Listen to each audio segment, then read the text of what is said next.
Assalamualaikum warahmatullahi wabarakatuh. Anak-anak Ustadz, apa kabar antum hari ini? Alhamdulillah, Al-Quran, akhlak, prestasi, Allahu Akbar. Alhamdulillahi Rabbil Alamin. Assalatu wassalamu ala ashrafil anbiya'i wal mursalin wa ala alihi wa ashabihi ajma'in. Ashhadu an la ilaha illallah wahdahu la syarikalah wa ashhadu anna Muhammadan abduhu wa rasuluh la nabiyya wa la rasula ba'd. Amma ba'd. Alhamdulillah, semoga kita semua selalu dalam keadaan sehat walafiat dan dapat melaksanakan kegiatan aktivitas belajar di rumah dengan semangat. Pada materi sebelumnya, kita telah membahas tentang akhlak terpuji, yang artinya perilaku yang baik. Dan alhamdulillah, anak-anak Ustadz sekalian bisa menentukan mana yang akhlak terpuji dan mana yang akhlak tercela, dan juga dapat membedakan akhlak terpuji yang ditujukan kepada guru dan akhlak terpuji yang ditujukan kepada teman. Antum sungguh luar biasa. Nah, anak-anak Ustadz, hari ini kita akan melanjutkan pelajaran kita. Adapun judul pelajaran kita hari ini adalah kejujuran Nabi Muhammad Sallallahu Alaihi Wasallam. Adapun tujuan pembelajaran kita kali ini, yang pertama, agar antum mampu memahami makna dari sikap jujur. Yang kedua, antum dapat menunjukkan sikap jujur sebagai implementasi pemahaman kisah Nabi Muhammad Sallallahu Alaihi Wasallam. Sebelumnya, Ustadz telah menjelaskan kepada antum bahwasanya Nabi Muhammad SAW adalah teladan bagi seluruh umat manusia. Nabi Muhammad SAW mengajarkan akhlak terpuji kepada umatnya. Nabi Muhammad SAW mengajarkan kepada kita akhlak terpuji, mulai dari bangun tidur sampai hendak tidur kembali. Nabi Muhammad SAW selalu berperilaku terpuji kepada siapa saja, kepada keluarga, saudara, teman, bahkan kepada hewan dan tumbuhan. Salah satu akhlak terpuji Nabi Muhammad SAW yang harus kita teladani sebagai seorang muslim adalah sikap jujur. Jujur artinya lurus hati, tidak berbohong, tidak curang, atau berkata apa adanya. Lawan dari kata jujur adalah bohong. Berbohong merupakan salah satu akhlak tercela.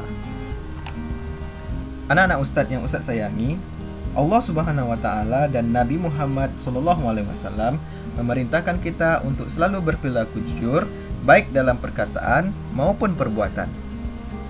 Jujur dalam perkataan maksudnya mengatakan sesuatu sesuai dengan apa adanya, tidak dilebih-lebihkan dan tidak pula dikurang-kurang. Contohnya, misalnya hari ini antum melaksanakan sholat duha 4 rakaat. Lalu orang tua antum bertanya, "Ananda, hari ini sholat duhanya berapa rakaat?" Jika antum anak yang jujur, maka antum akan mengatakan, "Ana hari ini sholat duhanya 4 rakaat." Jujur dalam perbuatan maksudnya melakukan sesuatu sesuai dengan aturan yang ada atau tidak berbuat curang. Contohnya, ketika di sekolah antum diberikan soal-soal oleh ustadz dan ustazah, lalu antum menjawab soal itu dengan kemampuan antum sendiri, maka itu adalah bentuk jujur dalam perbuatan. Nah, anak-anak Ustadz akan melanjutkan dengan kisah kejujuran Nabi Muhammad SAW. Ketika Nabi Muhammad SAW masih kecil, dia sudah berprofesi sebagai pengembala kambing. Dia merawat dan menjaga kambing-kambing yang dititipkan kepadanya dengan penuh rasa tanggung jawab. Oleh sebab itu, Nabi Muhammad SAW disenangi oleh para pemilik kambing karena sifat kejujurannya. Tidak hanya itu, Nabi Muhammad SAW juga berprofesi sebagai pedagang. Nabi Muhammad SAW tidak pernah berbuat curang dalam berdagang. Dia selalu menjelaskan kondisi barang yang ia jual dan juga tidak mengurang-ngurangi timbangan. Makanya Nabi Muhammad SAW dikenal sebagai pedagang yang jujur dan amanah. Dan juga sejak kecil Nabi Muhammad SAW digelari Al-Amin, Al-Amin artinya yang dapat dipercaya. Lalu, bagaimana caranya kita meneladani sikap jujur Nabi Muhammad SAW dalam kehidupan kita sehari-hari? Anak-anak Ustadz, banyak caranya. Contohnya, seperti ketika antum sedang berjalan, kemudian antum menemukan di jalan tersebut ada uang atau barang yang terjatuh.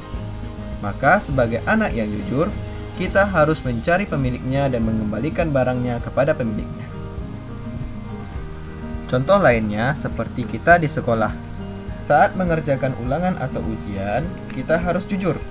Karena anak yang jujur tidak akan menyontek ketika ujian. Nilai hasil menyontek adalah hasil perbuatan bohong. Percuma dong anak-anak Ustadz nilainya bagus, tapi hasil dari perbuatan curang. Anak-anak Ustadz, demikianlah pembelajaran kita pada hari ini. Ustadz berharap kita sama-sama membiasakan untuk berperilaku jujur dalam perkataan maupun perbuatan dalam kehidupan kita sehari-hari. Ustadz memohon maaf apabila ada salah dan khilaf dalam pembelajaran kita kali ini. Mari kita tutup pembelajaran kita dengan membaca hamdalah. Alhamdulillahirabbil alamin. Assalamualaikum warahmatullahi wabarakatuh.